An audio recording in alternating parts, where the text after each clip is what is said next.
इस प्रथम लेक्चर में हम बीएससी फोर्थ सेमेस्टर के चैप्टर 1 के यूनिट नंबर 1 पर अध्ययन करेंगे। चैप्टर का नाम है analytic condition of equilibrium of coplanar forces, समतली बलों की साम्यावस्था के विश्लेषिक प्रतिबंध। इसमें एक प्रमेय है, प्रमेय क्रमांक 1। एक समतल में एक दृढ़ पिंड के विभिन्न बिंदुओं पर क्रियाशील समतली बलों के निकाय को एक दिए हुए बिंदु से होकर जाने वाले एक एकल बल यानी सिंगल फोर्स और एक एकल बल युग्म यानी सिंगल कपल में समानयन लघुकृत या रिड्यूस किया जा सकता है। तो इसके लिए प्रमाण के लिए हम मान लेते हैं कि मान लो एक दृढ़ पिंड है जो कि इस समतल पर कार्यरत है, कागज़ के समतल पर। इसमें हम एक बल मान लेते हैं F1 जो कि समतल XY में कार्यरत है। दूसरा बल हम मान लेते हैं F2 जो भी इसी समतल में कार्यरत है। अन्य बिंदुओं भी मानेंगे, अन्य बल भी हम मानेंगे। अब एक पॉइंट पर रिड्यूस करने के लिए आवश्यक है कि हम सबसे पहले F1 को, जो कि मान लीजिए P1 पॉइंट पर कार्यरत है जिसका निर्देशांक x1 y1 है, तो F1 बल P1 पॉइंट पर कार्यरत है। F1 को हम रिड्यूस करेंगे x एक्सिस की दिशा में, तो इस प्रकार से रिड्यूस होगा x एक्सिस की दिशा y एक्सिस की दिशा में। P1 और ये बल है x1 और y एक्सिस के दिशा में बल है y1। तो हम इधर ले लेते हैं y1 को, y1। तो F1 बल को हमने रिड्यूस कर दिया x दिशा में, पॉजिटिव x दिशा में x1 फोर्स और पॉजिटिव y दिशा में y1 फोर्स पर। हम जानते हैं कि किसी भी बिंदु पर, जैसे O पर, यदि समान बल विपरीत दिशा में लगाया जाए तो बिंदु O के संतुलन पर कोई प्रभाव नहीं पड़ता। जैसे O पर हम इसी दिशा में x1 की दिशा में, x एक्सिस की दिशा में बल x1 लगाएं और उसके विपरीत दिशा में यानी नेगेटिव x दिशा में x1, तो दो समान बल विपरीत दिशा में कार्य कर रहे हैं और इसलिए O बिंदु के संतुलन पर कोई प्रभाव नहीं पड़ेगा। अब ये दोनों बल O जो कि x1 लेफ्ट साइड में और x1 राइट साइड में है, उसके साथ हम बल P1 को लेते हैं वियोजित भाग x दिशा में। तो ये वाला बल x1 और ये वाला बल x1, ये दोनों परस्पर कपल के रूप में काम करेंगे। इनके बीच का डिस्टेंस, ये डिस्टेंस है, बीच का डिस्टेंस, चूँकि P1 का निर्देशांक x1 y1 है, इसलिए इसकी दूरी y1 हो गई। और O से मान लीजिए ये M1 पॉइंट है, तो O से M1 का डिस्टेंस हो गया x1। तो हमने ये देखा F1 को रिड्यूस हम जब हमने किया तो x दिशा में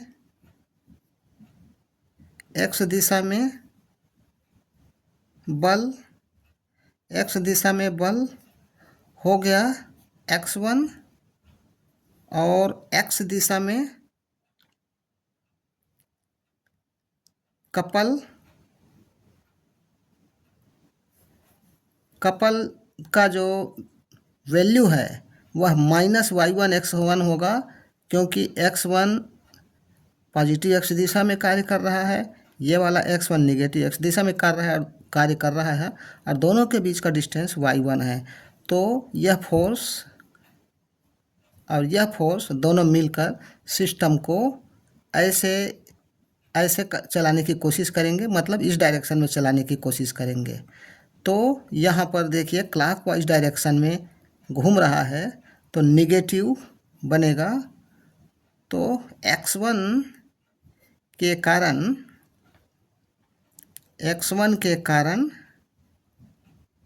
बल युग्म, x1 के कारण बल युग्म हो गया माइनस y1, दोनों फोर्सेस x1 और x1 के बीच का डिस्टेंस y1 है, तो माइनस y1 और फोर्स x1।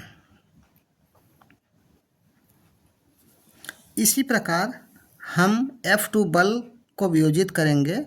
F2 बल का वियोजन x दिशा में मान लो x2 है और y दिशा में मान लो y2 है। जैसा कि हमने पहले किया था बिंदु P1 पर, अब हम P2 बिंदु जिसका निर्देशांक x2 y2 है, यहाँ पर भी हम वही चीज़ करेंगे। तो P2 पर कार्यरत जो बल है x2, उसी के जैसे x2 फोर्स हम यहाँ पर लेंगे O पॉइंट पर। x2 फोर्स पॉजिटिव x दिशा में और x2 फोर्स निगेटिव x दिशा में।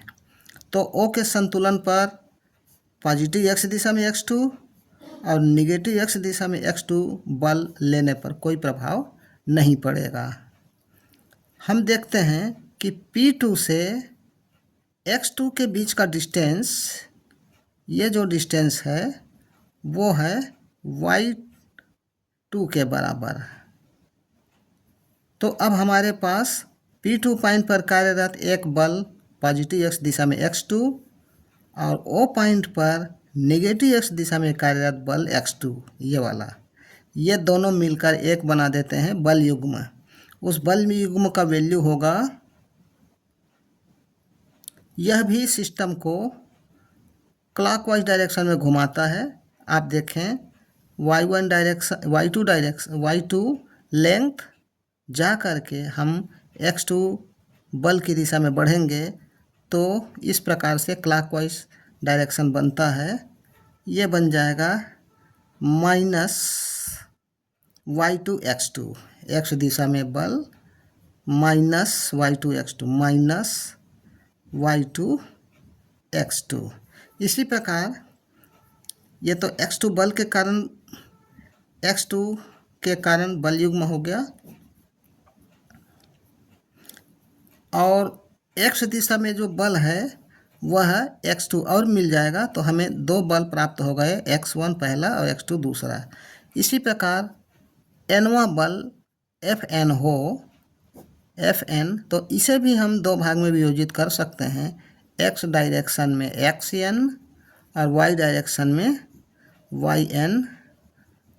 दोनों बलों को इस प्रकार से हमें xn और yn को शो करना है कि xn और yn का जो परिणामी है वो Fn के बराबर हो और Fn की लंबाई डायगोनल के बराबर हो। किसके डायगोनल? बल xn और बल yn के डायगोनल के बराबर हो।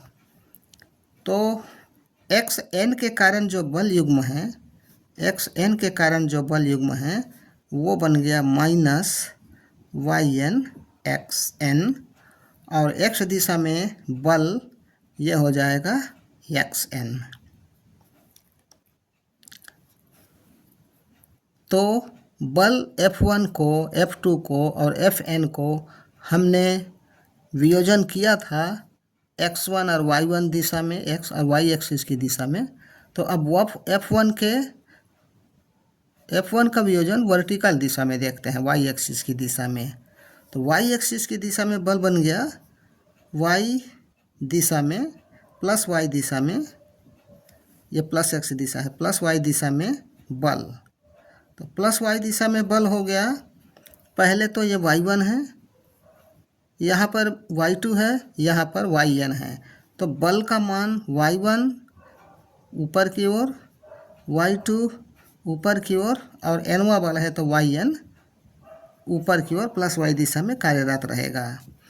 अच्छा, उसी प्रकार y1 के संगत यदि हम O बिंदु पर दो बराबर और विपरीत इस प्रकार से बल ड्रा कर दें, y1 ऊपर की ओर और y1 नीचे की ओर, तो ओ बिंदु के संतुलन में कोई प्रभाव नहीं पड़ेगा, क्योंकि ओ बिंदु पर y1 पॉजिटिव दिशा में और y1 निगेटिव दिशा में, दो विपरीत दिशाओं में बराबर बल कार्य कर रहे हैं, इसलिए ओ बिंदु के संतुलन पे कोई असर नहीं पड़ेगा।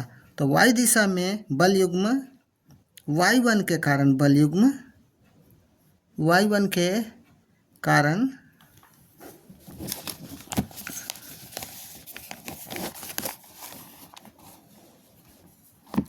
y1 के कारण बल युग्म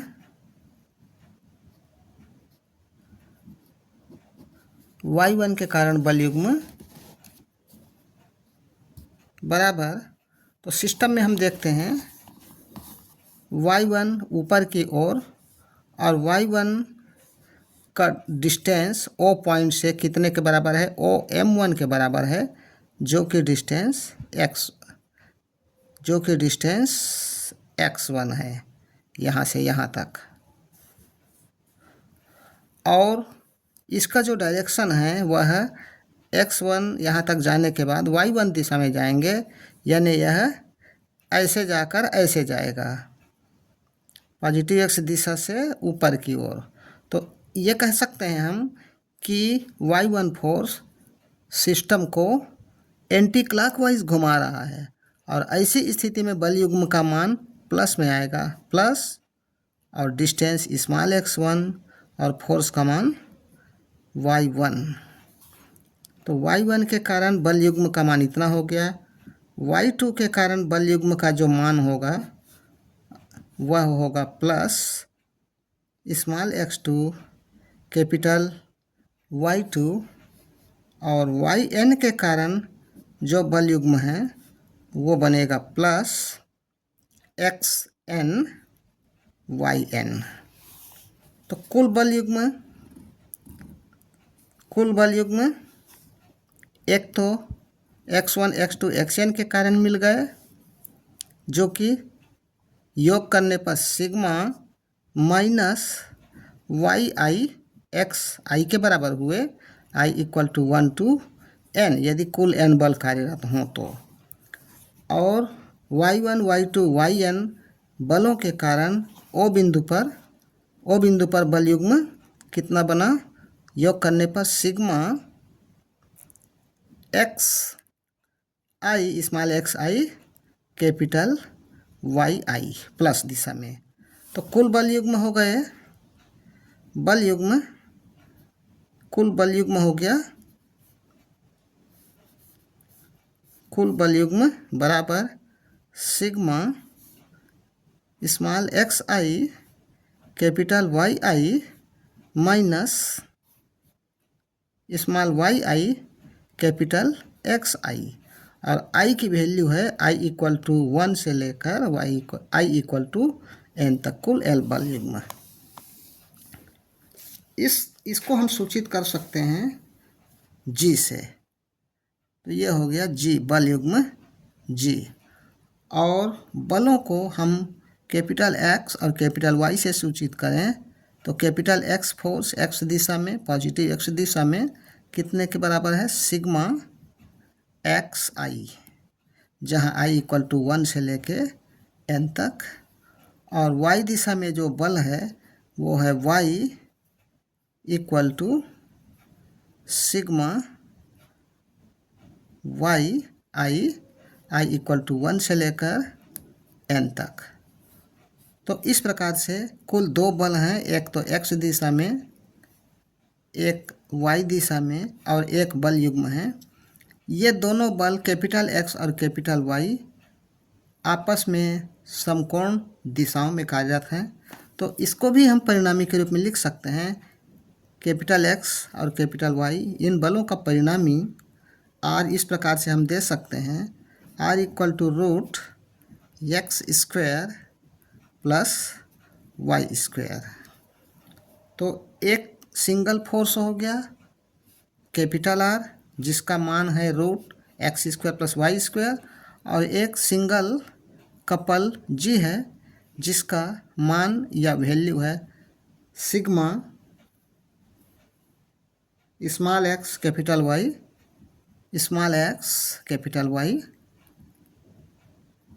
minus small Y capital x.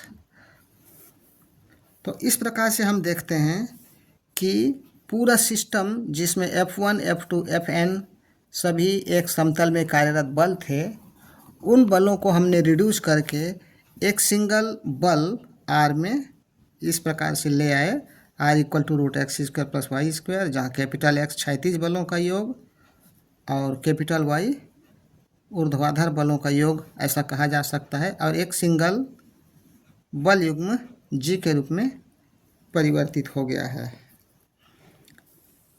अच्छा, साथ ही हम ये भी देख सकते हैं कि R cos थीटा यदि परिणामी का वैल्यू मान लो F1 बल, F2 बल और Fn बल का परिणामी मान लीजिए R है, इस प्रकार से मान लीजिए R है, और यह परिणामी मान लीजिए एक्स एक्सिस से थीटा एंगल का कोण बनाता है, तो R का वियोजन भाग हो गया ये वाला कैपिटल X, यहाँ तक कैपिटल X फोर्स, और ये हो गया capital Y force, capital X और कैपिटल Y। तो R cos थीटा, R का क्षैतिज वियोजन capital X, R cos theta equal to capital X, और R sin theta equal to capital Y। यहाँ से हमको डिवाइड करने पर मिल गया tan theta is equal to R sin theta by R cos theta, R sin theta by R cos theta, R cos theta is equal to Y by x. और इसलिए जो परिणामी बल है, एकल बल में जो वियोजित हुआ है, उसका परिणामी बल की दिशा है tan theta equal to Y by X, या theta equal to tan inverse Y by X. इस प्रकार से हम ये कह सकते हैं कि समतल में कार्यरत विभिन्न प्रकार के जो बल हैं F1, F2, Fn, इनका x दिशा में वियोजन कैपिटल X बल और y दिशा में वियोजन कैपिटल Y बल है, उसका एक परिणामी बल R है जिसका मान root X square plus Y square है, एक बल युग्म है जिसका मान है sigma small X capital Y minus small Y capital X, और ये परिणामी जो बल है वह किस दिशा में कार्यरत है, theta equal to tan inverse Y by X दिशा में कार्यरत है। तो इस प्रकार से हमने ये सिद्ध कर दिया कि एक समतल में एक दृढ़ पिंड के विभिन्न बिंदुओं पर क्रियाशील समतली बलों के निकाय को एक दिए हुए बिंदु से होकर जाने वाले एक सिंगल फोर्स में और एक सिंगल कपल में रिड्यूस किया जा सकता है। Thank you.